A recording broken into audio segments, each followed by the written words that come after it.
Welcome to the Unmistakably Magic Podcast. I'm RJ. And I'm Cort.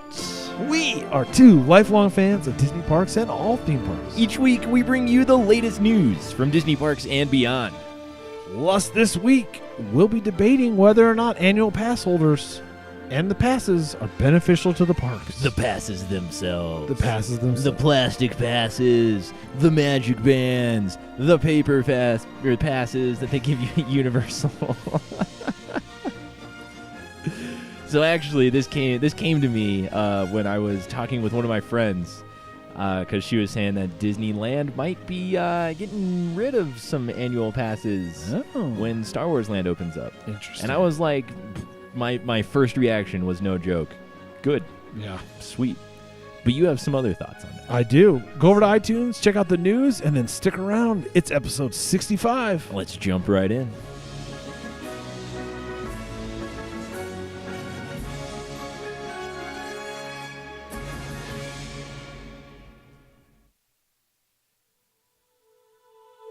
You really think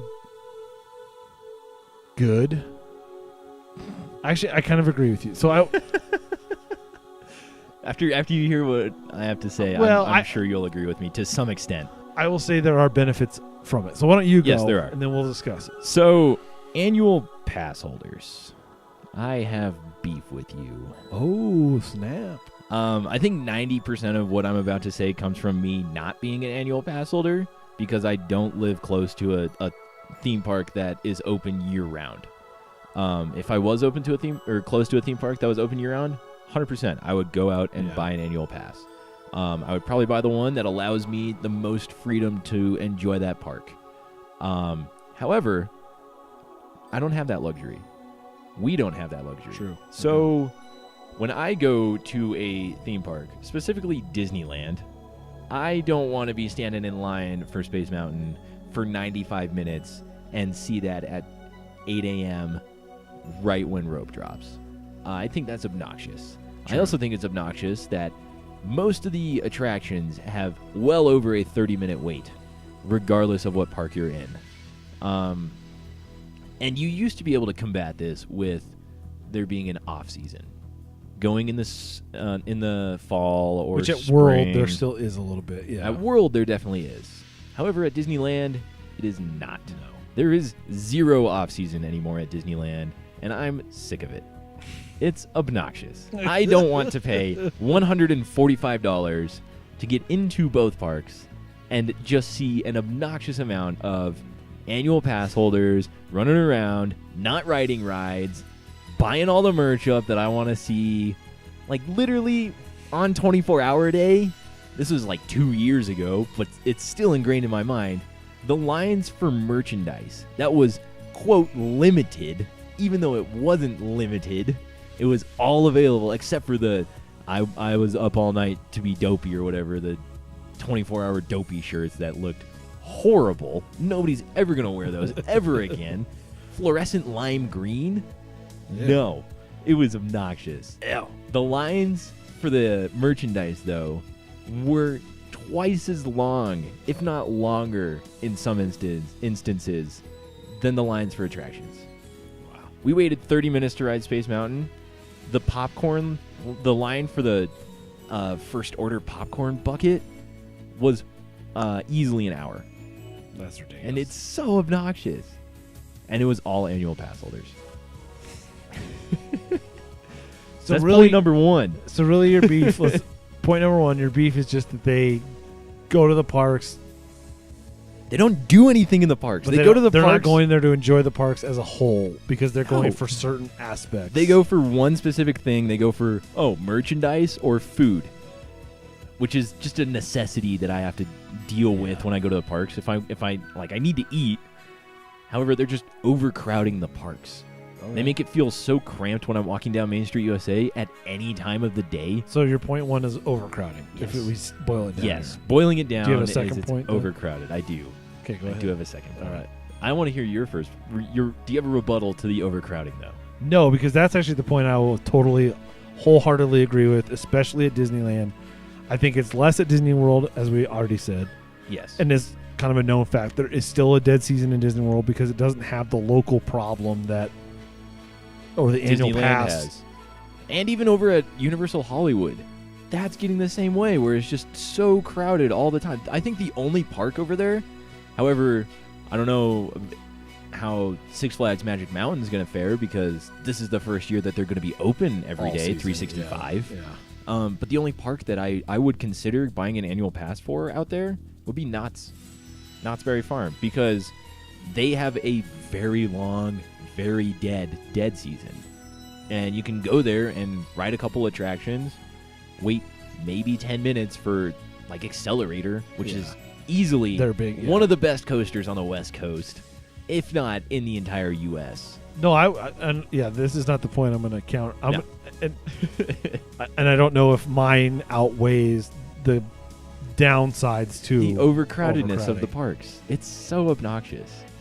Okay, so then do you want to jump into yours? Because I can save mine for a little later. My So second. mine, I think, has to do with cost Okay. for a few things. One, I think annual pass holders, because they pay quite a bit for those annual passes, They do. They're not cheap. they contribute a lot to the budget of those parks.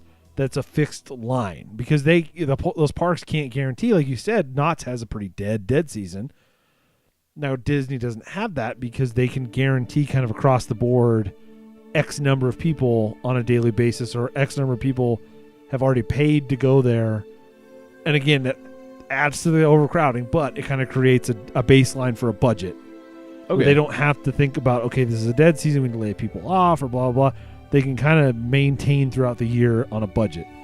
I'll also say that I think, I don't really have any way to back this up, but I think annual passes keep the daily park pass costs down, because some of the lesser tiers keep people out on weekends and other times when it would be busy otherwise by vacationers, that they're keeping the locals out on the weekends. If it was $100 every day, no matter what day it was, let's say, Yeah. the locals are going to show up on Friday and Saturday or Saturday and Sunday when they're off work. Same with the vacationers. But if you offer the locals a lesser price and say, don't come on weekends, they might take that deal, thus keeping the ticket cost down, because the ticket cost is the one way that Disney can curb overcrowding. I would refute that, Okay. because Disney is a business. Theme parks in and of themselves are businesses, Yes. and they're there to make money. And I think that annual pass holders actually lose the company money. Because if you think about it, It'd be interesting. I mean, I'd be interested to see the map, but I wonder how many people buy one and don't go as often as the ones that go every day. go every day. Because there are probably those sit people around that all day and buy one and never go, because it's just like a thing they do. There's probably a few of those people, yeah. However, I know for Disney, I don't know if Universal or Knott's or Six Flags, I guess Six Flags, Cedar Fair, and Universal are the same way. But with Disney, I know for a fact that if you miss, like if you're on a payment plan and you miss a monthly payment, they just freeze your pass. You don't pay any late fee. You don't pay any penalty. You just go in or call and say, hey, I have money in my account now, or I'd like to make I a have this payment, money. Here it is. Here's my monthly payment. They'll unfreeze it immediately, and you're free to go. So I'm wondering how many people buy an annual pass with the intent to go all the time, but then either switch accounts or pull the money out of their account, or don't have enough money in their account and then just never recuperate that money and just pay that nominal fee of, because I think one of them is like your monthly fee pay, which is like $60 a month on one of the top when tier they want to go. Yeah, when you want to go. True. And then other than that, just play the system and be like, I'm not going to pay if I go more than twice this month. I'm paying $30 for 2 visits and to then I Disneyland. can cancel it again, and then I can let it freeze. Let it freeze again. Yeah. So I can see that, but I'm thinking also then too, like you said, the merchandising, the food, those are the things the annual pass holders go in. And however, if you look at how much an annual pass holder spends on merch and food, I don't think it's anywhere near what a one-day ticket costs. No, which is where it would outweigh the annual pass holder. So if you get like the top tier annual pass over at Disneyland, which I think is like $800 or something like that. Yeah. It's like top or second highest tier. I don't remember off the top of my head. But say you buy the $800 pass.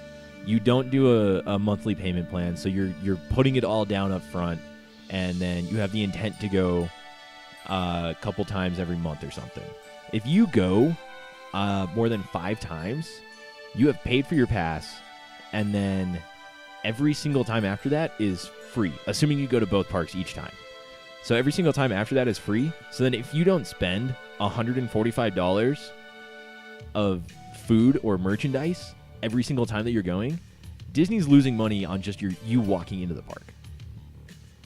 So you could also think of this of fighting the man and. Well, I guess my thing is we don't know this because Disney would never share this, but I would love to see the numbers on that and see how many annual passes are purchased and not utilized to their full extent. I think that would be absolutely fascinating. Because that would be where my theory would hold up. Would be if a majority or even a decent sized minority don't go as much as they could. Yeah. Then you're like you said, if they go only 5 times a year, then they're breaking even. Or if they go less, they're making Disney's making money on the deal. Yeah, it's ridiculous. So my friend who I had this conversation a little bit with, who brought it to my attention that she was saying that Disneyland might be ending its AP annual pass holder program after Star Wars opens. And she was like, have you heard anything about this? And I was like, yeah, there have been a few rumors floating around that they're going to end it completely or they're just going to block everybody out for like 3 months. Yeah. Which, either way, it's good for the tourist. Premium or whatever. It's good for the tourist. It's good for us. Yeah.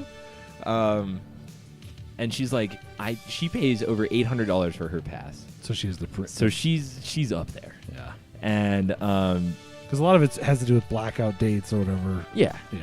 That's the only reason that your pass would be cheaper. And she was saying her main argument is that Disneyland is for the locals and Disney World is for the tourists. I think we've totally said that to an extent. However, I don't think Disneyland is quote unquote for the locals because it isn't supported or sustained by locals. Purely because after you use if she went in more than 5 times, she's broke even, or now she's going for free. And she goes like 3 times a week. So she's not the target. She's not sustaining that park because she's not spending. Because there is and then she's also good to counter my other point. She's not one that is not there on the weekends or whatever. No, so she's there all the time. That's not benefiting the whole lower ticket. But I do think seriously that the by giving annual passes that have restrictions, because there are quite a few tiers that do. There are. That to me keeps those day ticket costs somewhat as high as they are now, somewhat lower. I could see that going either way. Because I do really think that more locals, like it's very evident and obvious that more locals go to Disneyland than Disney World. Yes. And Disneyland one-day park hopper tickets are more expensive than Disney World one-day park hopper tickets. So I don't know if that really holds up. Because Disneyland has more tiers of annual passes that are available. Like their bottom tier is like $300. And it's purely weekday. Yeah, weekdays. No weekends. No holidays. Yeah. Purely weekday. Which I know quite a few people who do have that one. I almost bought it. Yeah. I was close. When I was living 15 minutes away, why not? Why would you not do that? I'd stop by after class or something. Yeah. Whatever. You did that pretty much anyways, but it was whether or not you got in that day. It's true. Yeah. But like they have so many more annual pass offers or options, and their highest priced annual pass is more expensive than Disney World's highest priced annual pass by like $200. Yeah. So I don't necessarily and we don't have any data on any of this. No, that's I mean, and that's the hard part about this. Yeah. Because I wonder. I mean, seriously, it could be. There's a possibility that Disney has 60% of the people buy an annual pass and not use it to its full extent. That would be. Well, I don't think anybody uses an annual pass to their full extent, because if you use an annual pass to the full extent, you're going every single day that you can. Like Mickey Obar on Instagram. Yeah. Actually, I started following this other person. I don't know who it is. It's like Disneyland 92 or something like that. It's for Disneyland Paris. And I just follow them on Twitter on my personal account. And they have tweeted from Disneyland Paris every single day since I followed them. Wow. And been like, good morning on October 12th, 2017. Good morning, Disneyland, from October 11th, I wonder if it's a 2017. cast member, and then they go on their day off all the time, too. I have no idea. But they're Because like, I've encountered some of those at Disney World. That's where they're true. A cast member, and then they're there, like, on their days off, and you're like, oh. why wouldn't you be? I guess. Why not? That's what my college program friends did. Really? They would go all the time and just hang out in the parks, like all the locals do, and not ride any rides, and not enjoy the parks for what they're supposed to be enjoyed for, and go and stand in a Dole Whip line and make it 3 hours long instead of the 20 minutes that it should be.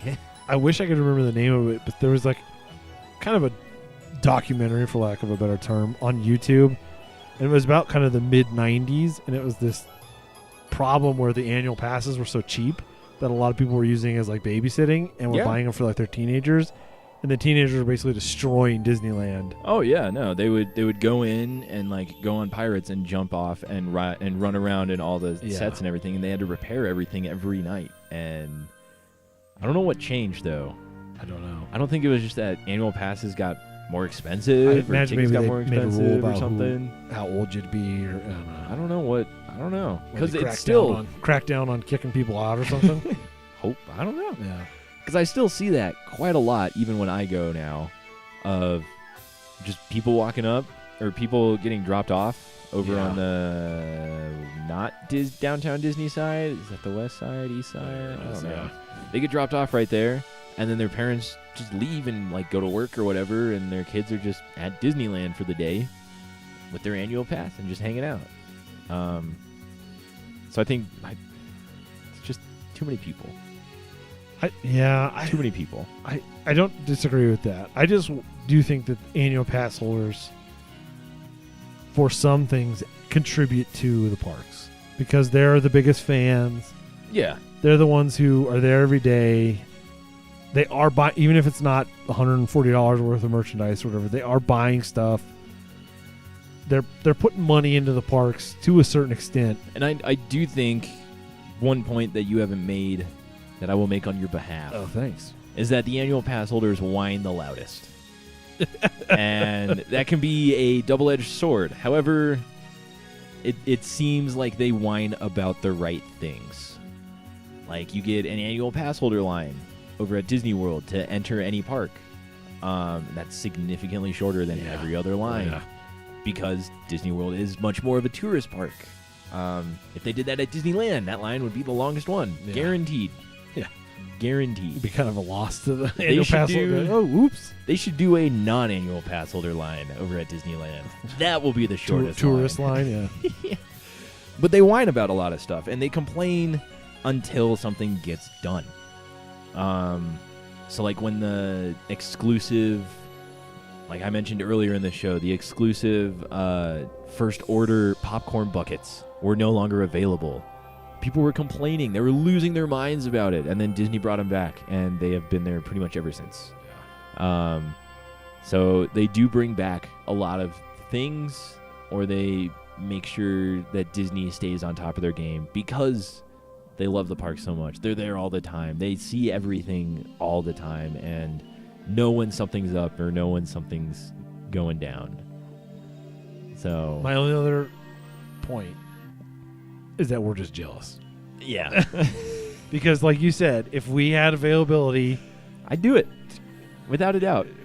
I mean, I've even been tempted by the crappy theme park here in Colorado. Yeah. To buy Elitch's. Actually, they came out here. Coaster Studios came out here. Really? And they were walking around Elitch's.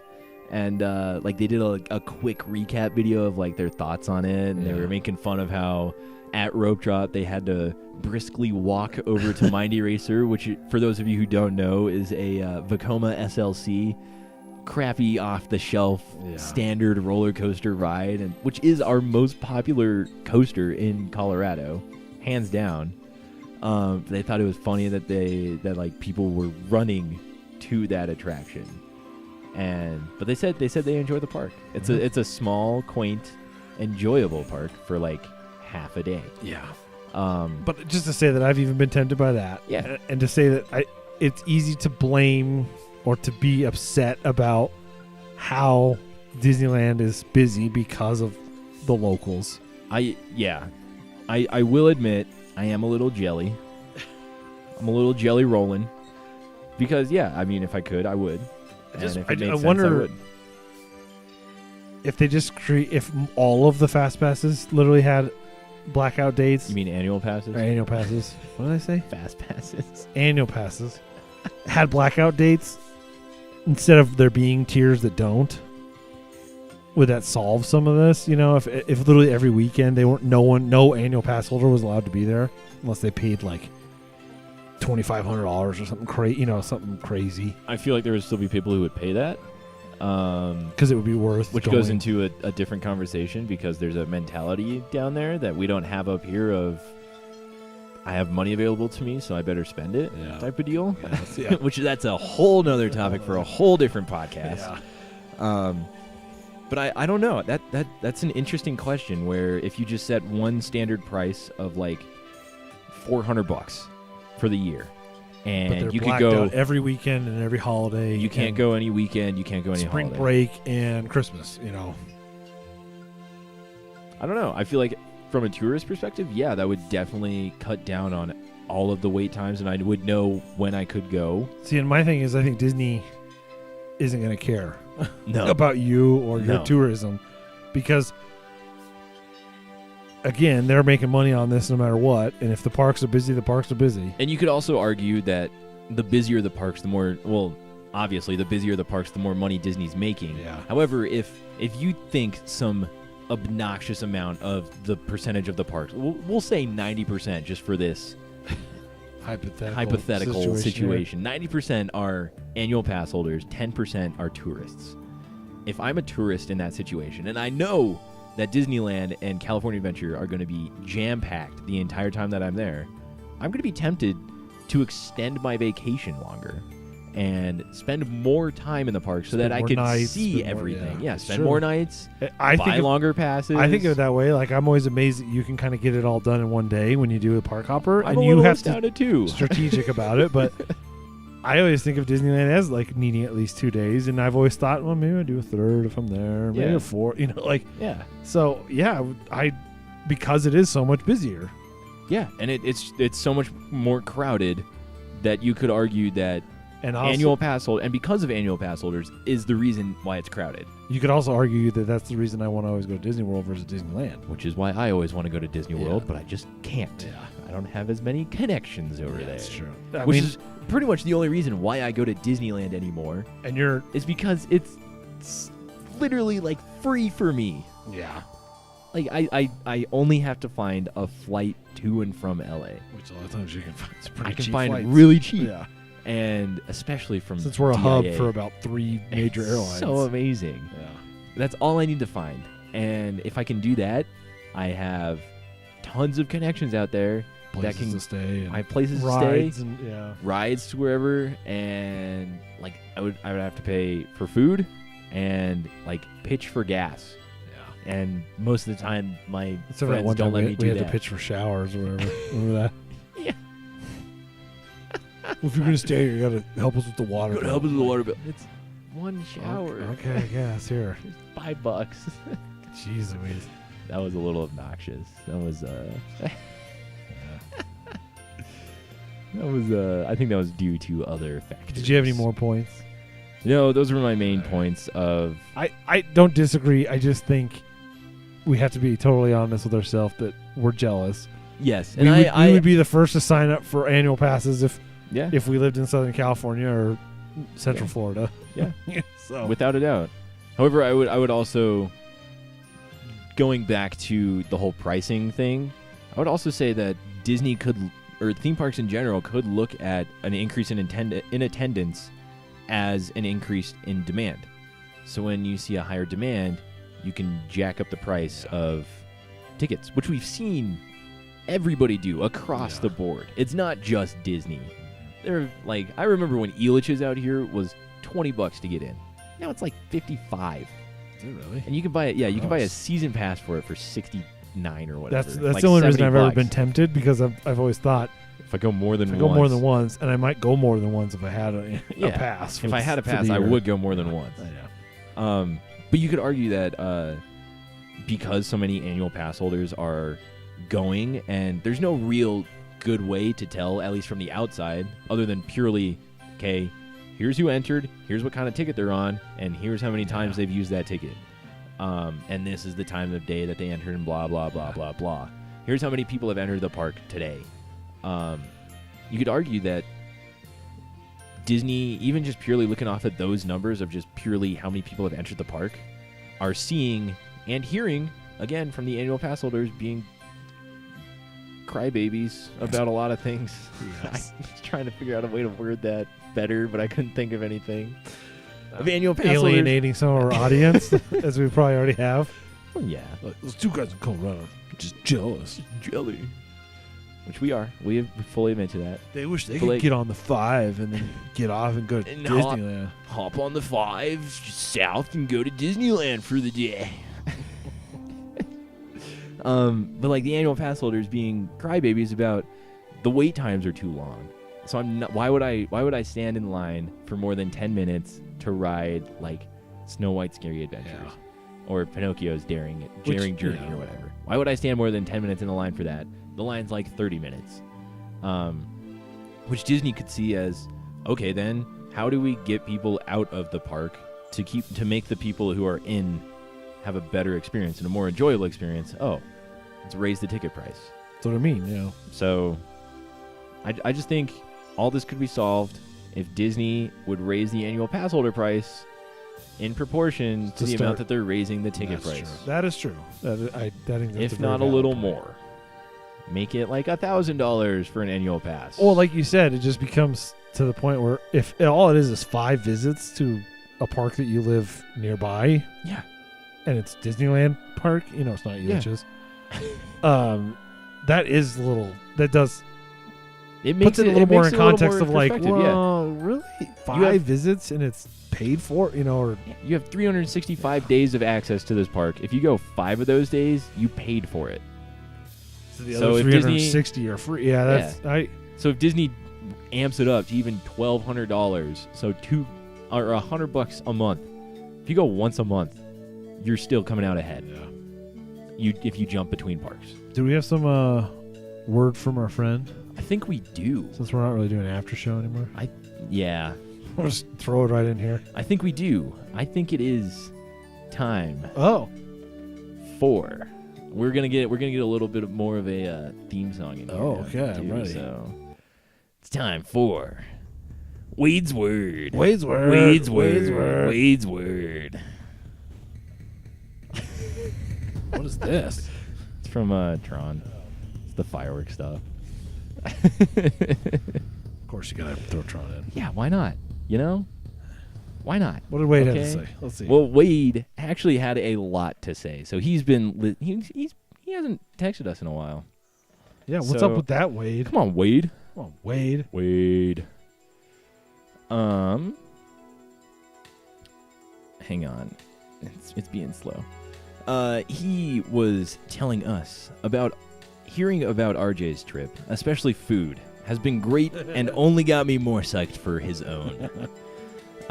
However, the wait times have looked pretty bad, especially on weekends. He is going to He's going to Disneyland. Disneyland. For so, context there. yeah. Because I was like, wait, it has been? No. Oh, yeah, he's going to Disneyland. They've been great over at World. Yeah. And Paris. What freaking locals.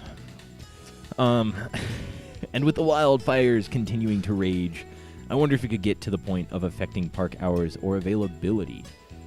We want to talk about that a little bit, because that's the main bulk of the first part. I wonder if it will. I don't know if it will. I don't know if it will because Anaheim's not super. However, Anaheim Hills have been evacuated right now. So it's getting close. But land is pretty not in the mountain. No, not at So- all. It's not in the mountain region at all. It's I guess if it starts burning urban, I guess. I don't know. getting there. So I don't know. I have heard reports of cast members being evacuated and then Disney kind of taking care of them a little bit. Yeah. Which is good. Good on Disney's part. However, it doesn't seem like it's affecting their availability to work significantly. I mean, yeah. So I don't really know. I could wonder though, air highly doubt it. quality might come into play. Oh my gosh. If the fire is as close as it could be. During fire season when I was out there, I wasn't even there like during the bulk of it. Yeah. Like I got barely any of it. Even here though, when here lights on fire, it gets so bad. I don't know if it'll get to the point where it will affect the park though. I think it could get to the point where air quality gets so bad that Disney just hands out masks, like surgical masks, and that's about it. Yeah. I don't know. don't know. I don't think so. Is my gut instance. Yeah, my gut instinct is that Disneyland is far enough away from the mountains that unless it starts burning through the city, which then it's a whole nother that's issue. no bueno at all. I don't think it will. Air quality might come in, but that's more of a comfort issue than like they won't probably close the parks like you said. They might just start handing out masks or advising people to stay indoors or maybe close some purely outdoor attractions. I don't know. But It might. The only like if there's soot or something, yeah, that'd be the only time that I would think Disney would close outdoor attractions. yeah. Like Big Thunder and California Screaming and stuff. And hopefully like they're that. just not too sensitive to smoke. But Yeah, and at that point, I would probably leave the park and go sit in my car for a while, or leave. Yeah. Go back to the home. hotel and sit in the air conditioning. Yeah. Sit in some filtered air. He goes on though, and he says, "I cannot miss Blue Bayou. I could miss a lot of other things, but not that." Wow, he sounds very emotional towards this. At least Blue Bayou's indoors, so even if it's True, it smoky, it'll be all good. It is. It is so part of the quintessential Disneyland trip for us anymore. The food, atmosphere, etc. make it great. If you two only got one Disney park meal again, what would it be? Oh, man. I don't know. There's two ways to come at this. Yeah. Experience and food. Or food quality. Yeah. Because I ate at Carthay Circle once. That was probably one of the best meals I've ever eaten. It's so like good in over general. there. I think I would even say that about Le Cellier. Carthay is just such on a different level. Yeah. It's so good. So I would say like food wise, Carthay. Because the atmosphere was like a normal fancy. I mean, it wasn't like anything super special. Amazing. It's not anything super special. Yeah, and I'm actually trying to think of what theming or whatever was like. Oh my gosh, this is the best thing ever. You know. So my question back to you, Wade, is: does Club 33 count? Yeah, does it? Because I would have that Or all the time. room service in the Dream Suite. Pizza. That's in a Disney park. Yeah, he didn't say. Right? He didn't make the rules. It's true. Find the loopholes. Exploit them. But on the legit, I think I could have... see, I don't really eat at too many sit-down restaurants. And the ones that I have eaten at, I haven't been super impressed by. Like, I've had Blue Bayou, and that's not... Like, it's nothing super special. If I want... Theming is probably... That's the probably, theming- that's yeah, probably the the good theming's the only example of, one. like I said, there's food and there's theming. Like, there's like, this is a really special meal because it's very clear you're in Disney park. It's amazing, blah, blah. Yeah. And then there's like, oh, this is like the best meal I've ever had. This is actually delicious food, Yeah. and I could eat this consistently. Like Blue Bayou, there's nothing super special about the food. I don't think it's that great. The only reason why I would really want to go back is for like the $3 bottomless mint juleps, as opposed to the $5 or $7 one mint julep. There's right outside. $9 unlimited milkshakes down at Plaza in Magic Kingdom. Shoot, I know where I'm eating next. Yep. I don't know. I think honestly though, some of the best food that I've ever had came from Pizza Port over in Tomorrowland. That pasta, like Never had the it. chicken Alfredo pasta. The best I've ever done is sat there and eat a turkey leg That's true. because I walked from by Matterhorn and then walked over there and sat down and ate my turkey leg. That pasta, though, is so good. As well as Boardwalk Pizza and Pasta, their spaghetti and meatballs is just killer. Which you've had that before. Yeah. I would say, I guess mine. I don't know. However, sit down, I would say Carthay Circle. I go, like, if I had to pick one in the middle, though, like Yeah. of the theme food, I'd pick Le Cellier. It's really kind of a fun theme. I haven't had it. I still haven't had it. Got to do it. Although I guess Be Our Guest is also really good. Their sandwiches are Yeah, I was super not as good. super impressed this time. You hit it right after. I guess you were right before the hurricane there, yeah. Before the hurricane? Were you? The day after. You went to Epcot the day before the hurricane hit. I assume you went to Magic Kingdom before that. Or you started out at I Epcot can't as well. remember anymore. It's all blurred together. It's like a month ago. I know, it's all blurred together. We did do lunch there. My only thing was we sat in the Rose Room. And It's a little annoying. it was an entire tour of people. Like, I would never pick the table near the Rose. By No. the way. Constantly just Do not sit near the Rose. The Rose Room was super dark too, so it wasn't super easy to eat. I was like, I'd go in there and walk around. I'd be one of those people that's annoying and taking a picture of the Rose and probably walk out. Yep. But I do not ever need to eat in the Rose Room again. eat in the ballroom. That's a really cool room. Yeah. Is that the one where the big windows are? Like kind of the main room? Yeah, that's the main room. That's where the I ate there the chandelier's first time I at. ever. Yeah, it's very, very cool. But That's where we Rose ate. Room was cool to see, but I wouldn't eat there again. I think Beer Guest is fine. It's good. I don't know. And then what was his top was Ohana, right? He said if he's in World. He was actually just saying. Blue Bayou, that's right. He says if he's in World, not Land, it's Ohana dinner. And he says, which I haven't heard about yet, by the way. Oh, so. sorry. It was very good. Do you want a full comprehensive review? Sheesh. Well, we walked in. It was a little Hawaiian themed. There was a little rain drizzling. It was a little busier because it was the day. I think that was the one thing I would notice about the hurricane. There was a lot more people around the resorts, it felt like. And I think it was because They're stuck there. they were stuck there. Or the locals or whatever that came in for the hurricane, to survive the hurricane at Disney. Because I remember even like 2 tables over from us, there were like FEMA guys. Really? Like with a polo on this, like FEMA and response team and blah, blah, blah. Huh. Like federal agent guys. So Yeah. like I think they were being put up in the Polynesian or nearby or whatever. Yeah. So that was really busy actually compared to everything else, which was odd. Yeah. I thought the food was good. I think your waiter or waitress makes a huge difference I would imagine so. because how often they choose to come by with the stuff makes a big difference. Because we only got to see like twice maybe, which was more than enough food to eat. But it was Yeah. like, I would have gotten more steak or. Would have jumped on that a little more. So I think, yeah, Okay. I enjoyed it though. It was good. Yeah.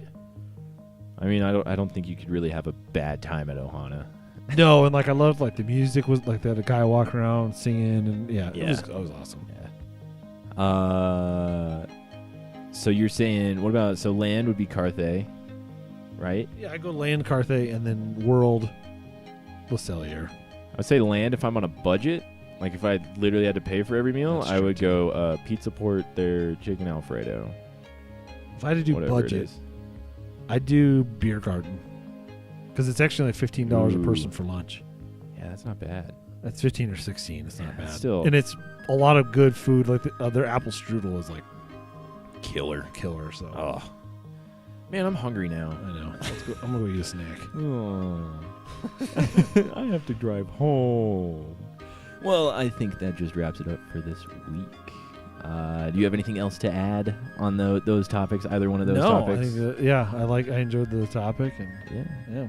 it was a good thing to bring up and an interesting discussion. And I think in the end, I probably agree with you.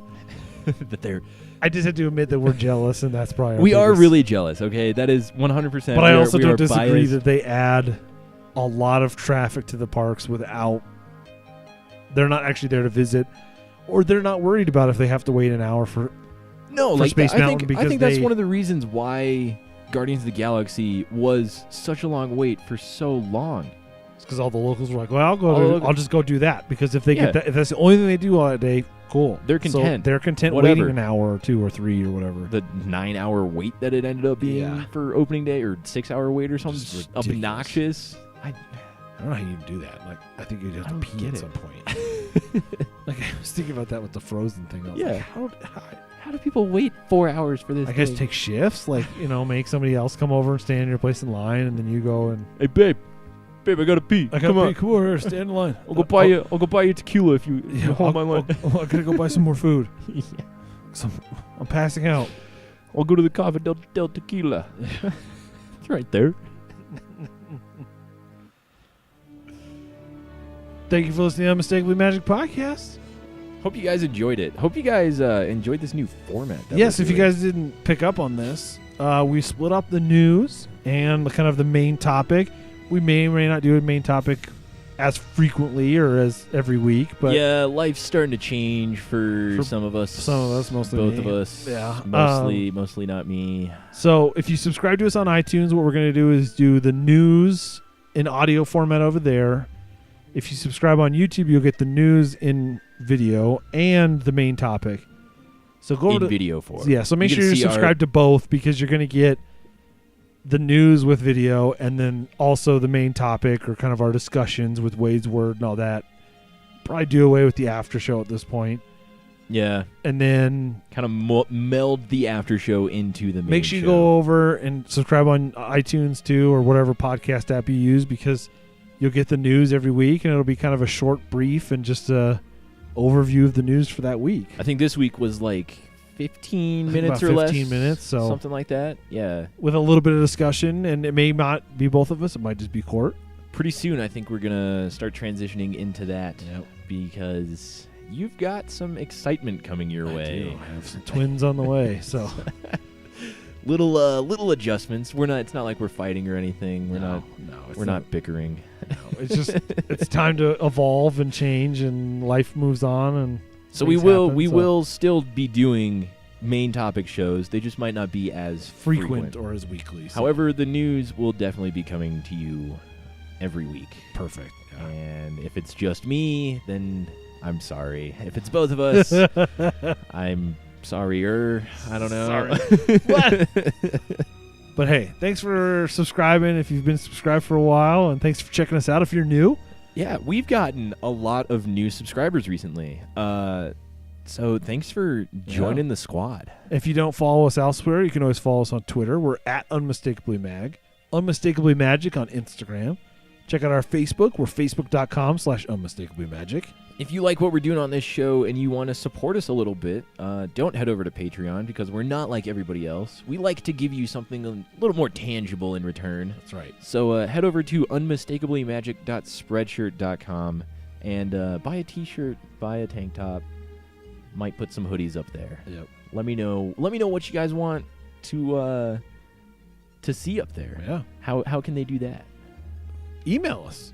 unmistakablymagic@gmail.com. Transition game on I was like, where are you going? What's happening with it? All right. Yeah, unmistakablymagic@gmail.com if you want to get a hold of us, either one of us, and we'd love to hear from you. Let us know what's up. We can give shout-outs, or if you got comments or questions. Yeah, whatever you want. We love theme parks. We love Disney. We love Universal. We love SeaWorld. We really love Legoland. We do. Even though we've never been. We haven't been, but we love it. So yeah, we're more than happy to answer any questions that you guys have. Comments, concerns, queries, whatever you could imagine. Like I said, make sure you subscribe to us both on YouTube and iTunes. Leave us reviews, comments, thumbs ups, whatever. Everything. It all helps. It all helps on both of those. Grow the Unmistakably Magic squad. Big thank you to our friend Dylan over at Blast Off Branding for making our awesome logo, which should be right about here if you're watching YouTube. Watching the video version. Check out our friends at the Unmistakably Star Wars podcast. Those guys they're doing stuff. I don't know what they're doing, but they're doing stuff. Do you have any shout-outs? I do, actually. Special shout-out to Tobin. Thanks for tuning in. Yeah, Tobo. What'd you say? Tobin. What'd you say? I thought you said Tobo. Yeah, Tobo. Thanks for tuning in, Tobo. It's late. I don't know what you want from me.